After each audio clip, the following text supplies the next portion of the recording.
Oh, welcoming.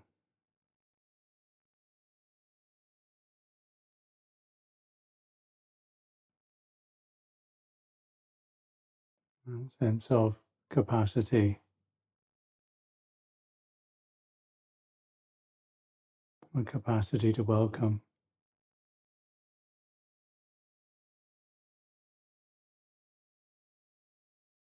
to tolerate, to be with,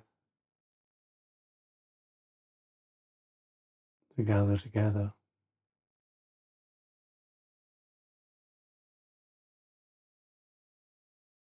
This is the here, this is the now. For the first 15 minutes or so of this, settling,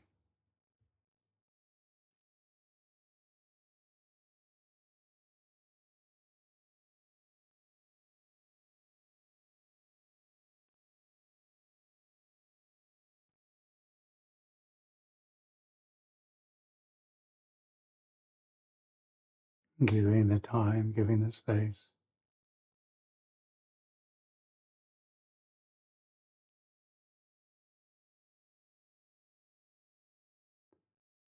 Not carrying anything into it, regrets, lovely memories.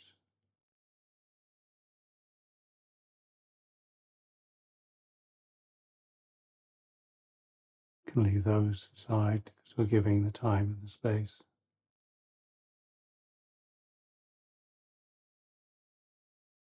to this knowing, not grasping after the future or worrying about it.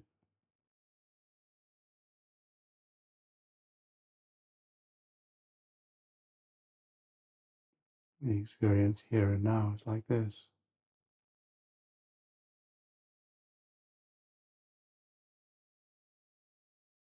And the breath,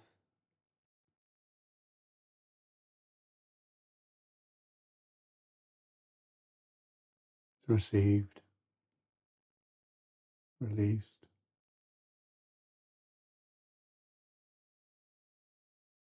and a rhythm, and a pace.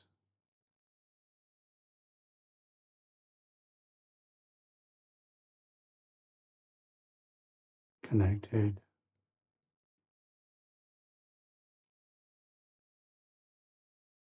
the ground,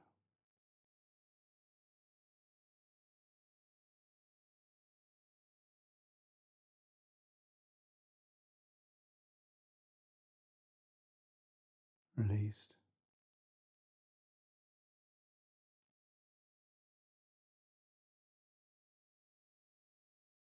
And the energy from the pelvic floor,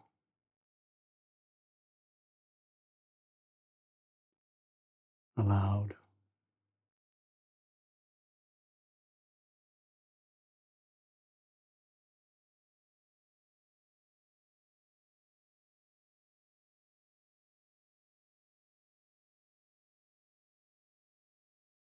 in this place, this time,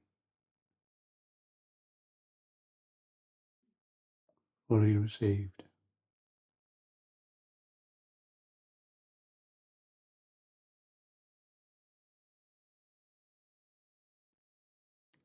and released.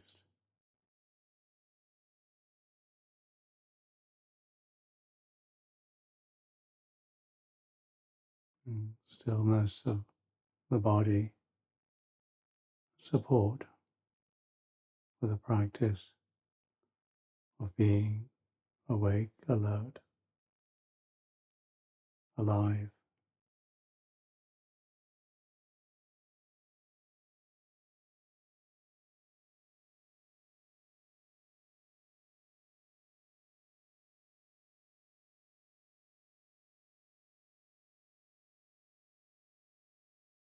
the whole of life,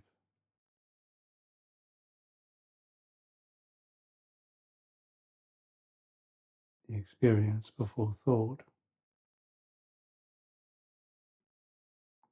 the release without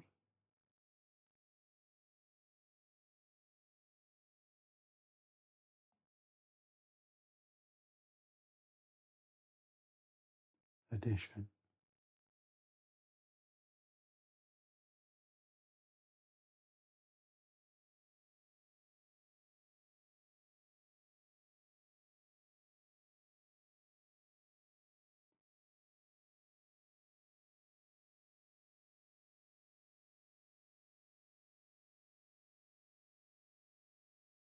Nothing to push away, nothing to grasp after.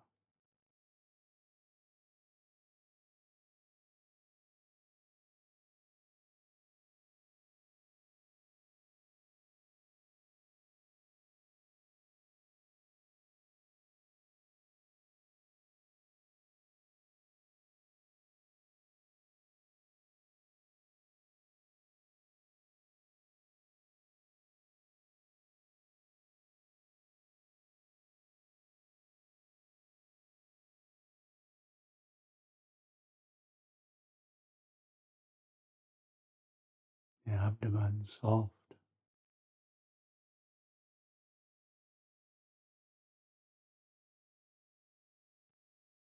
the posture released.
The whole of experience, the whole of life.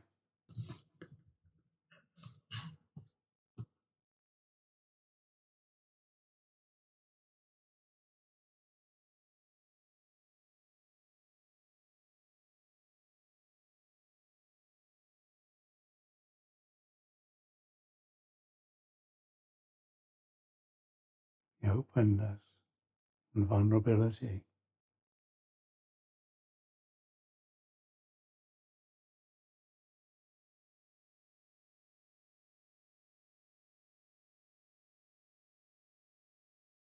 the unshakable tolerance,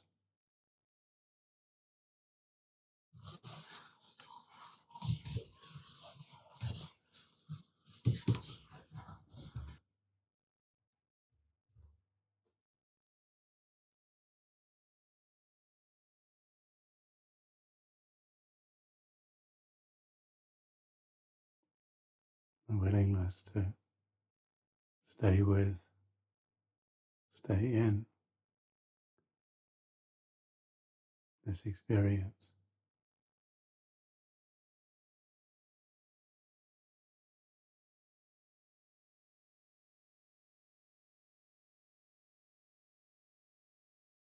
This now, this here.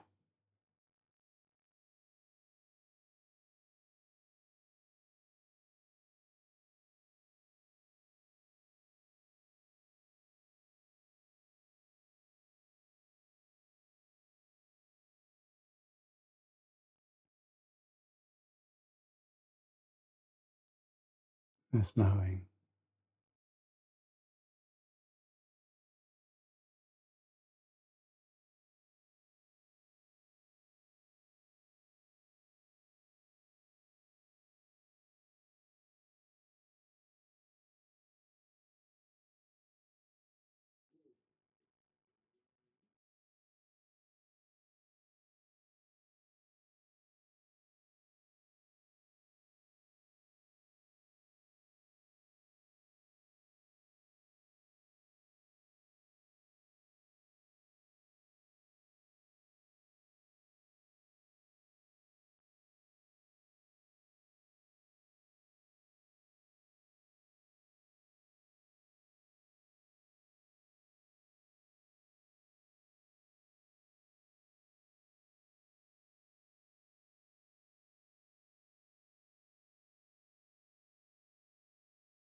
this acknowledgement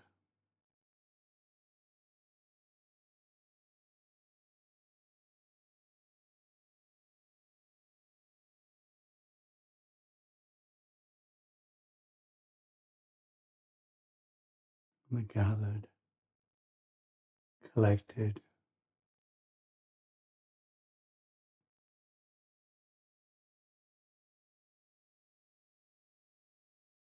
knowing,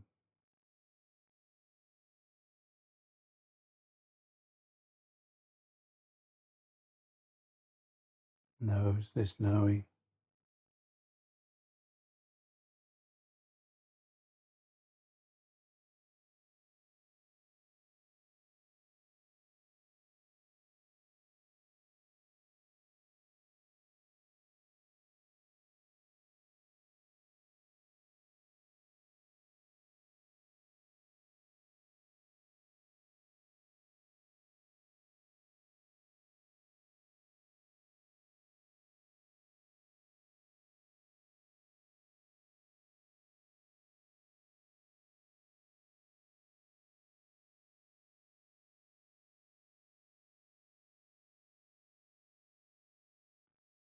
welcomes this experience.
There's silence, there's space,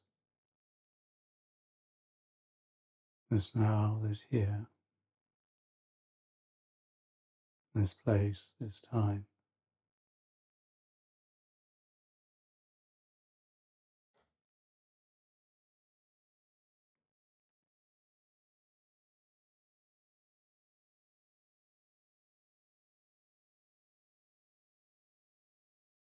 This knowing.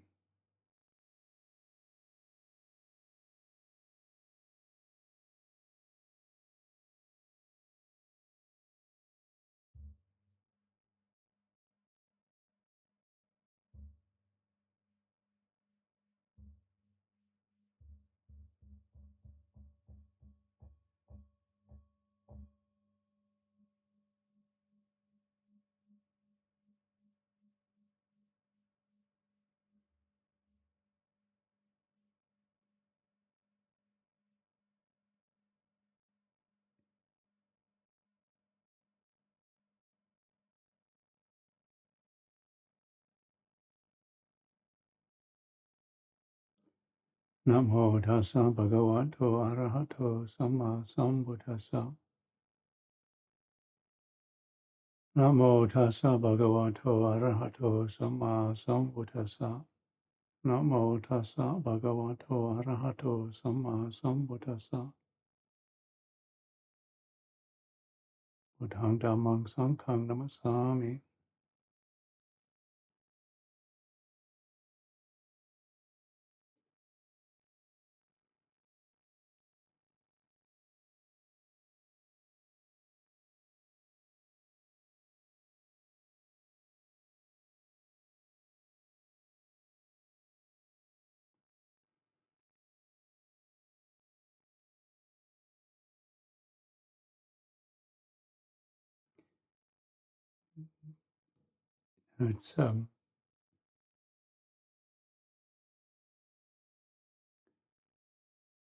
It's funny that we like, I certainly do like maps and plans and some idea about where I'm going, what's happening, where am I in relationship to all of the rest of this confusion? How can I get an idea about my position in the grand scheme of things?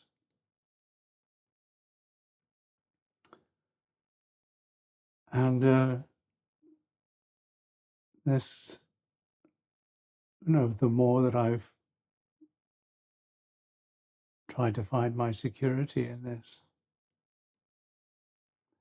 the more I've recognized that all the plans, all the schemes, all the diagrams, all the descriptions,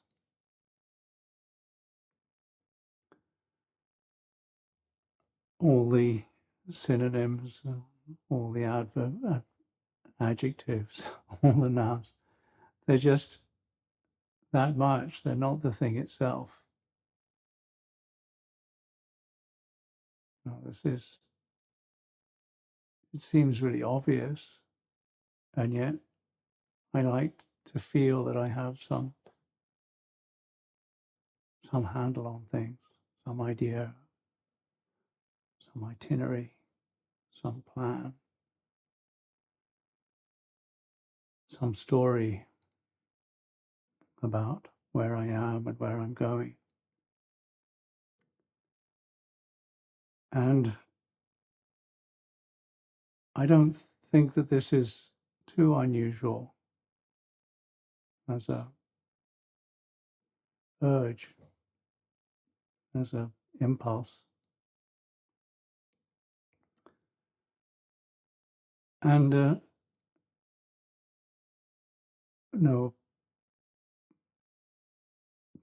the question is, well, what is the goal? What is this enlightenment? What does it mean? How does it taste? The taste, and what's its flavor? What's its color, shape? And this is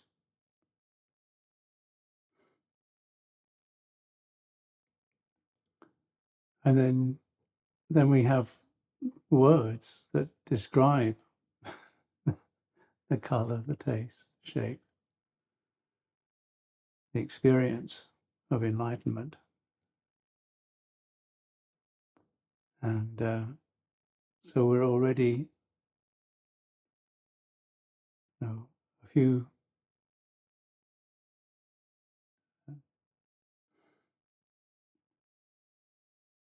steps removed,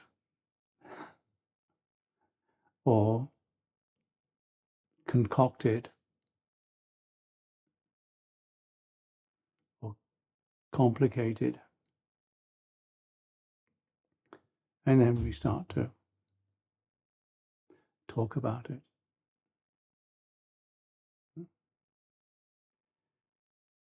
So, of course, there's many people have said, well, there's nothing you can really say about it. And that's one way of stepping aside and pointing to the ineffable. And it's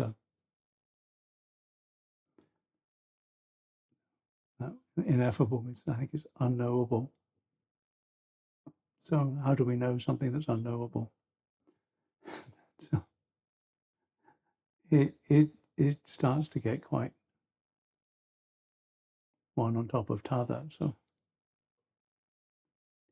but it's helpful. It's maybe helpful.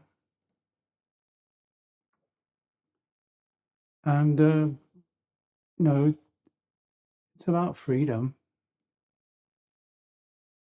because we do in some way often feel trapped in our own expectations about what we should be doing, trapped in other people's expectations about what we should be doing, we should be saying, how we should be behaving. And how does that feel?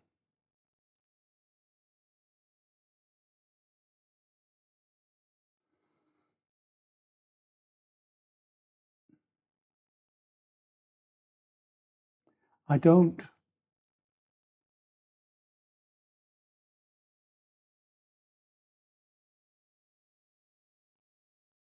know if anything that is added to this will really help. There's something about the way that some people behave, and how sometimes you find, or I find myself behaving, that doesn't feel that it's involved at all with getting anything or gaining anything or getting rid of anything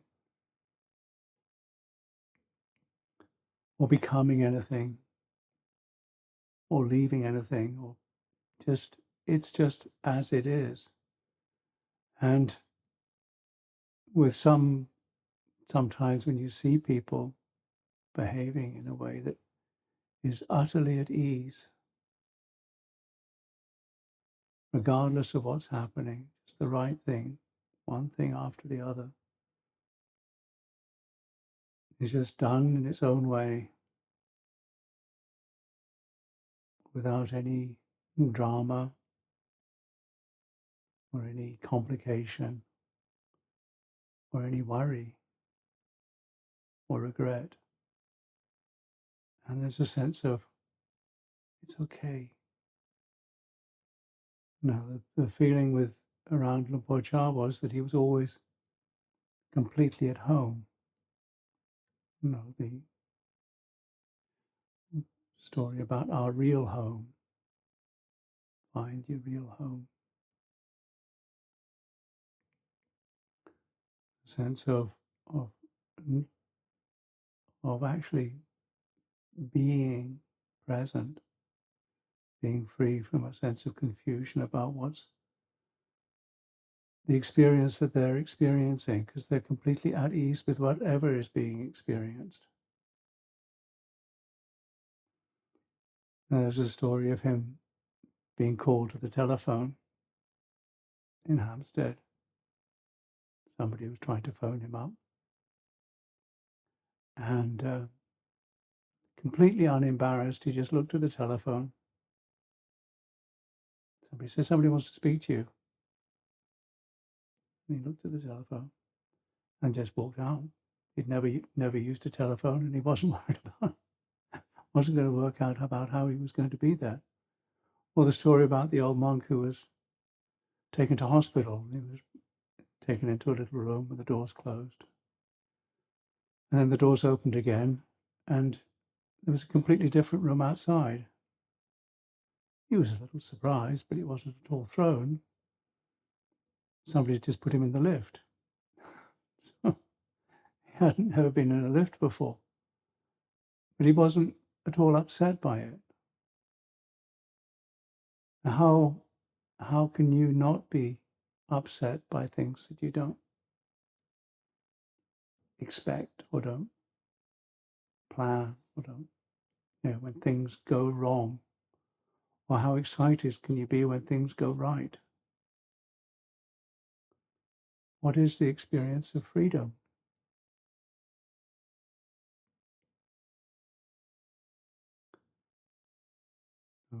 Feel the experience of freedom. Experience the experience of freedom. And then recognize that it's not about me experiencing it. Because if there's the action of it, that I'm watching myself being free, then that's actually extra, isn't it? That's already complicating it. It's already putting a distance or an added bit on it.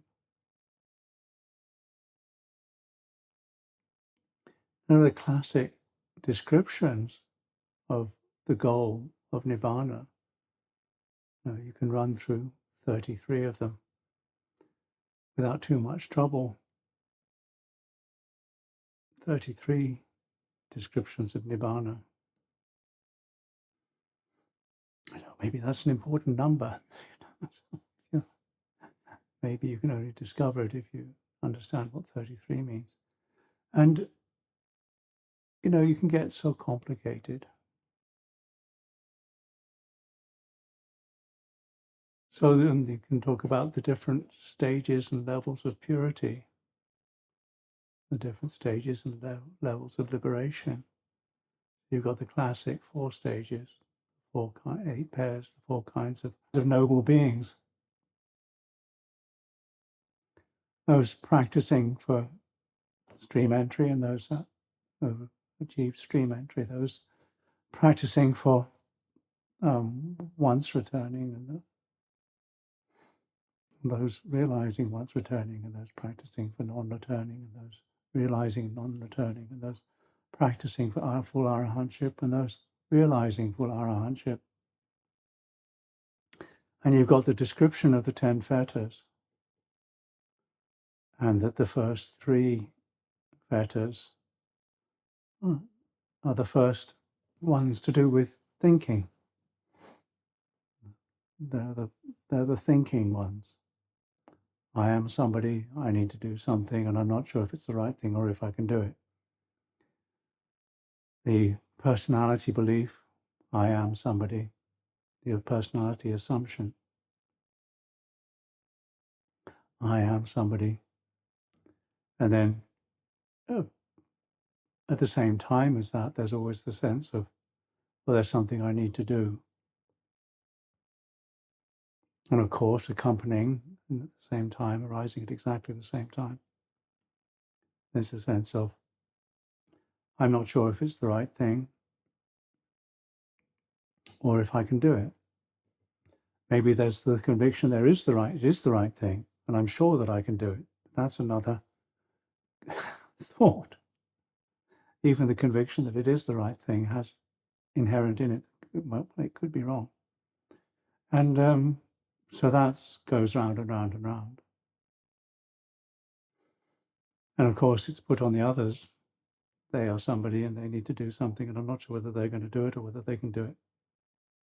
Which makes me being somebody who knows what they need to do. And so that goes round and round and round. And so somebody's going to have to tell me what to do about this. And so there's not an end on that level, is there?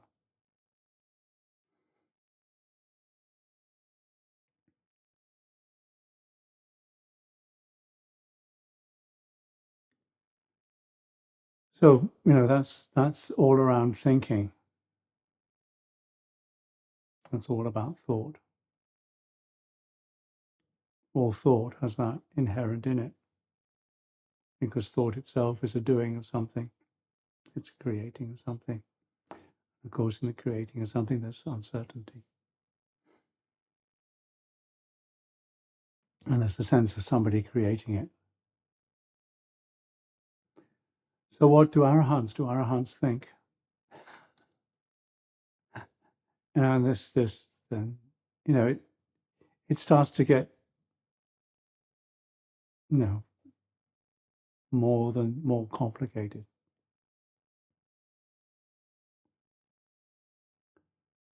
So I have to get rid of somebody. I have to get rid of myself. I have to get rid of myself. And I think many of us come to meditation because we don't particularly like the way that we feel that we are. Our self-view can be quite poor, particularly in the West, maybe also in other places as well. So we come to this thinking, well, I can either get a better self or get out of having a self. And that just makes it more complicated.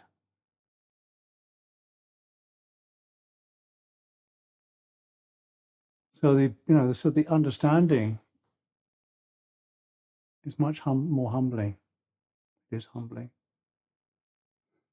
It's relating to the truths, the paradigms, the truths that give nobility and worth to life. It is about understanding dukkha, abandoning the cause, realizing the cessation, and practicing the path. And the freedom is the freedom to do that, the freedom to relate in that way. So what gets in the way of understanding dukkha? What gets in the way of abandoning the causes of dukkha? What gets in the way of realizing the cessation of dukkha? What gets in the way of practicing the path? Because that's what binds. That's what makes life heavy. That's what makes life dark. When there's not the capacity to understand dukkha, when there's not the capacity to abandon the causes of dukkha, when there's not the capacity to realize the end of dukkha, when there's not the capacity to practice the path. So the practice of sitting meditation, this basic sitting meditation, is a practice of freedom. This strange business of sitting still.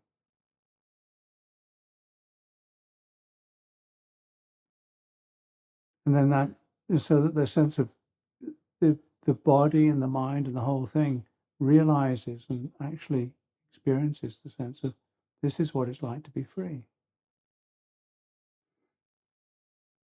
And then, well, how do I do this in my daily life when I'm sitting, clacking away at the computer, arguing with my upset about, worried about, regretting, hoping, all of this, hoping to get enlightened. So it's not getting rid of all of that. It's really settling into this moment and practicing that through the day, through the night, 24 hours a day, as best one can, in the way that one can. So the sense of being here, sense of awakening here, sense of realizing here is understood. The humility of understanding. This is thought and this is what's not thinking. What is not thinking? It's not something you can imagine, because imagination is another thought.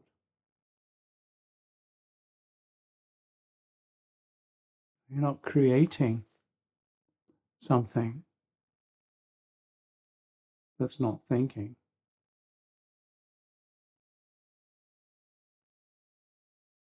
but what happens if I don't think? Do I disappear? No, it's not. It's not that I disappears. It's not that somehow arahants sort of puff out and puff of smoke. Enlightened beings just disappear on their meditation cushion. Because the body continues. The body continues. The body has its own agenda. As you very, very well know, it's completely out of control. It's embarrassing. It's uncomfortable. It doesn't behave.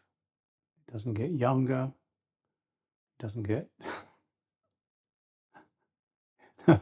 it just belongs to nature. Well, what about my thoughts? What about my feelings? What about my emotions? What about my sense of I?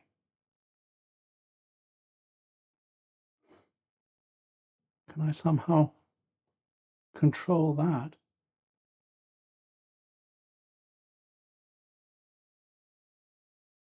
You've tried, possibly. No, you've tried. I've tried. I've tried to place it in the grand scheme of things. I've tried to work out what's best for it. I've tried to do the right thing. I've sometimes tried to do the wrong thing. But it's not good. That's no good either. So it's just, this is not, this thing doesn't get enlightened.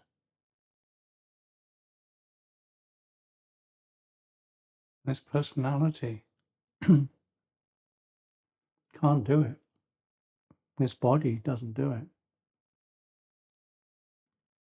Now, there are all sorts of stories about how Arahant's bones go to crystals. And I'm sure that all of this stuff is all possible. How the skin glows and all this. And certainly I've met people who are beings that are really something remarkable. But they've never said that, pointed to themselves and said, this is enlightened. This is a bit ridiculous.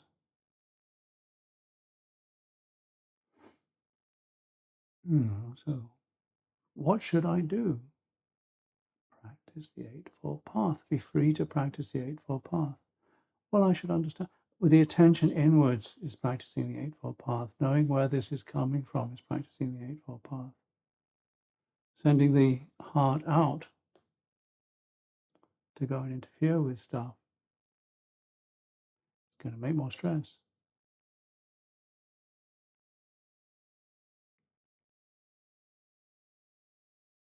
Well, but what should I do? Tell me, Ajahn Vajiro, what should I do? It's not more than practice the Eightfold Path. I can't. This is all that I can really say. Abandon the causes. Realize what's not suffering.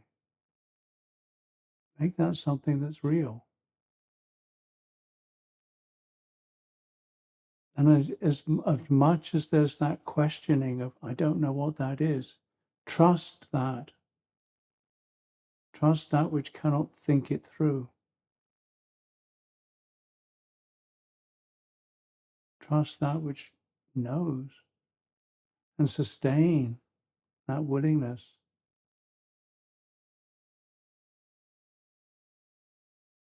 That humility.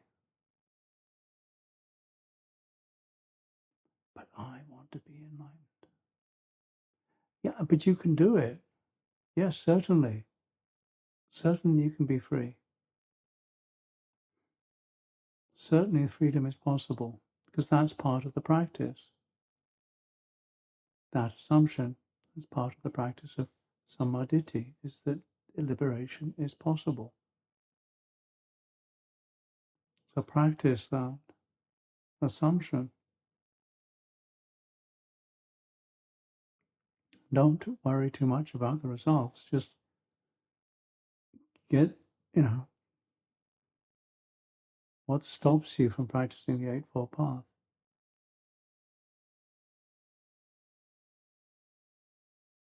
What mucks up your speech what mucks up the thoughts that you think about yourself? What mucks up your intentions and your volition? What clouds that? What stops you practicing samadhi? What stops you with the continuity? What stops you practicing the effort? What stops you? And turn that into something that you understand.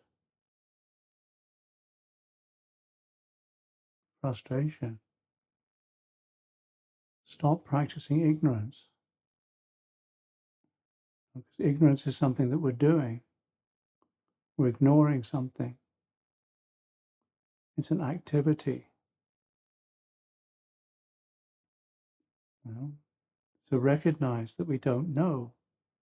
Recognizing the ignorance is a faculty we have. Recognizing that we don't know. Know that not knowing.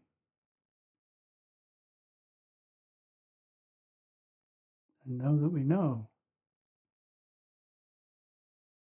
Know this knowing. Know what's not thinking. Know what's not thought.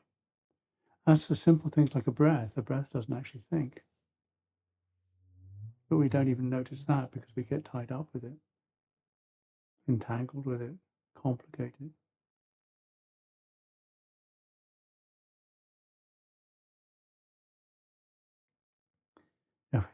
If we have a tendency to, we don't necessarily notice silence and space. Notice that which notices. Notice the tendency to go out and try to explain. Understanding is not about explaining. Understanding is much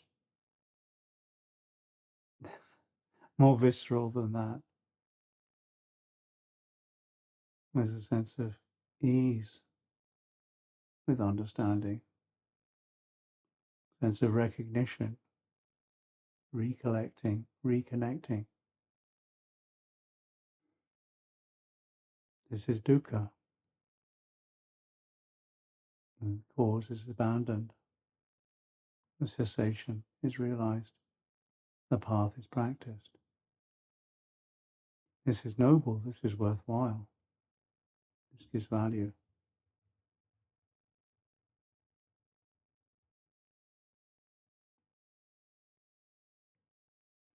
So if that helps a little bit, then great. If it doesn't, it's just another Dhamma talk. And there are plenty of those. This is one of many. So for this evening, this afternoon, this is enough for now. Thank you. If there are questions, I'll try and respond.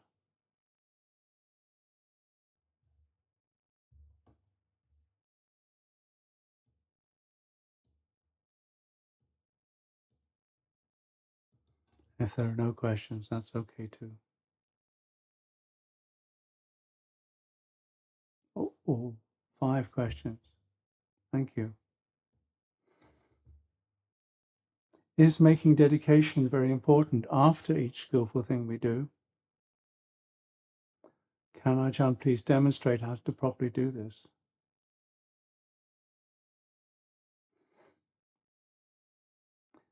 You can make a dedication before you do something. And that's something you can do in your heart. May the blessings of this benefit all beings. The one dedication that you actually probably never need to make is the dedication to your parents, although you can make that conscious because they automatically receive all the goodness. So that's what they say. So that's good, isn't it? So,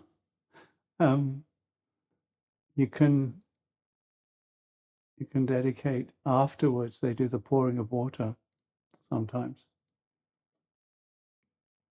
Pouring of water over your fingers, or pouring of water with a sense of dedication. Or you can just bow and dedicate in your heart.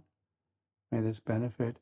Sometimes saying a name helps, and you can do it outside or you can do it inside. Sometimes people who've hurt people in the past have made dedications on paper and then gone out and burnt it because they don't know anything about the people they might have hurt in the past. So that's something that sometimes happens. So you can find your own way of having that sense of making something conscious, giving something life, giving life to life. Consciousness gives life to life. It gives space for things to end. That's its function, or it's one of its functions. How many important rules from the 227 are there for lay people to also know and keep? 0. The 227 rules are for bhikkhus. The 200 more are for nuns. The important ones for the lay people are the 5 precepts and the 8 precepts. There are 2 types of 8 precepts. There are the 8 precepts that you can keep all the time, which 3 of which are more about speech. And then the 8 renunciant precepts, which you can keep from time to time. And that's enough for lay people. It's not necessary to try to keep the rest. The important thing never to do is to kill your parents, kill an arahant, wound the Buddha, violate a bhikkhuni, or cause a schism in the Sangha. Those things lead to hell, so they're not worth doing it under any circumstances. The rest are probably curable. Karma is the field of consciousness. Is the field. Consciousness is the seed, and tanha is the juice. Good grief. That came from somewhere. Karma is the field, consciousness is the seed, and tanha is the juice. Did I say that? I don't think so. I can probably give some sort of made-up explanation about it, but I doubt that it's accurate. It would be vipaka karma would be the field. And what you notice, born of it, rooted in desire, friend, are all things. Born of attention are all things. Arising on consciousness are all things. Converging on feeling are all things. Headed by concentration are all things. Dominated by mindfulness are all things. Surmountable by wisdom are all things. Yielding, deliverance as essence are all things. Merging in the deathless are all things. Terminating in nibbana are all things. That's, I think I've got that right. That's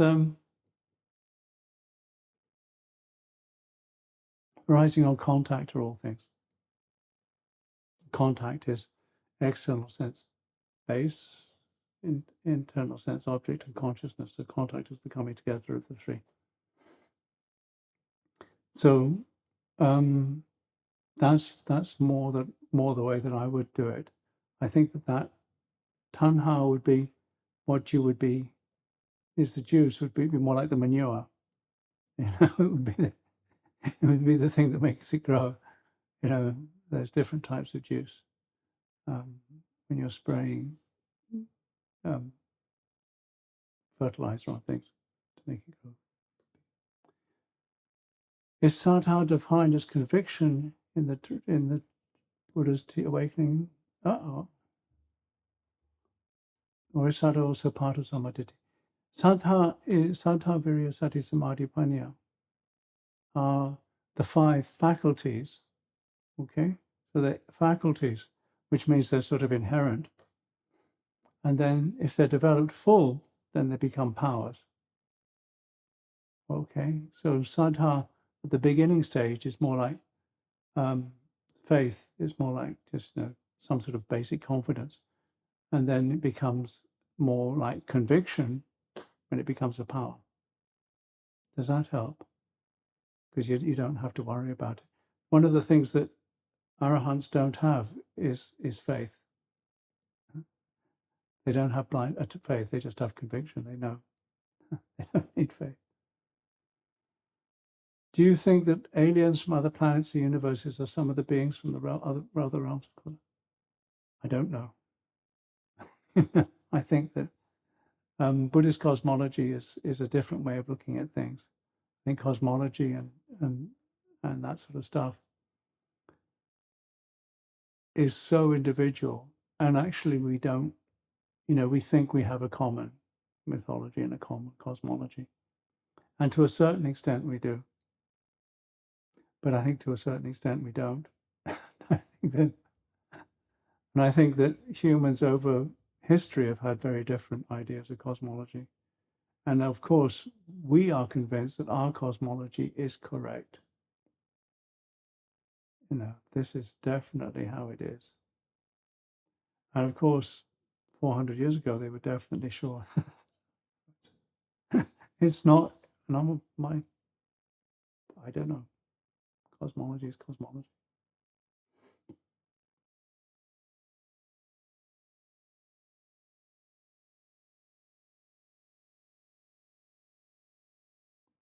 I remember in Hatyai one day seeing an old and worn black and white notice in a shop doorway, which announced that the wages of sin is death.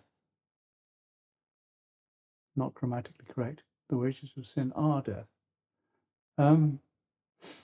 Seeing that when I was first on one of my first visits to the Land of Smiles made me determined to learn about Buddhism.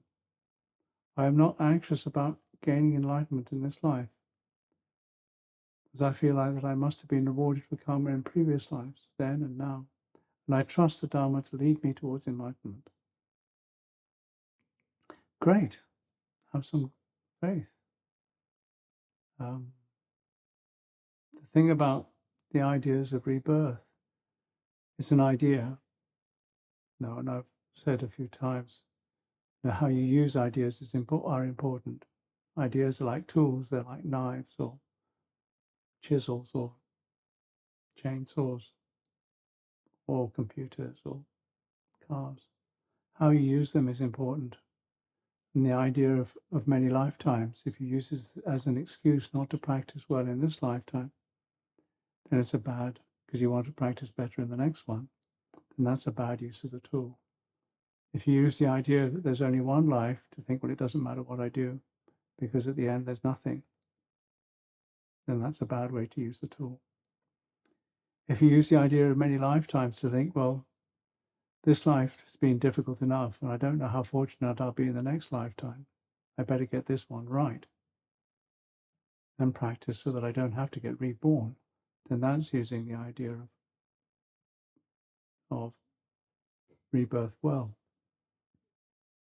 So at least to practice for understanding personality belief, understanding rites and rituals, understanding doubt. If you understand any of those well, then you'll understand the other two. And then that's, if you can really get that right down, that would be really, really helpful, because that really helps. And if you think, well, there's just one life, I really, really need to get this one right, because I won't have another chance, and it's either heaven or hell. So I'll really practice well in this lifetime. Then that's a good way of using one lifetime idea tool well. But for most of us, if we've come across Buddhism, we have the idea of many lifetimes. But don't use that as an excuse for not practicing well in this lifetime.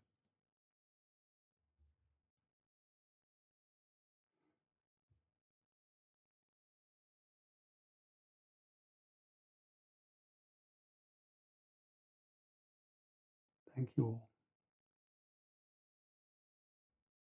Thank you all.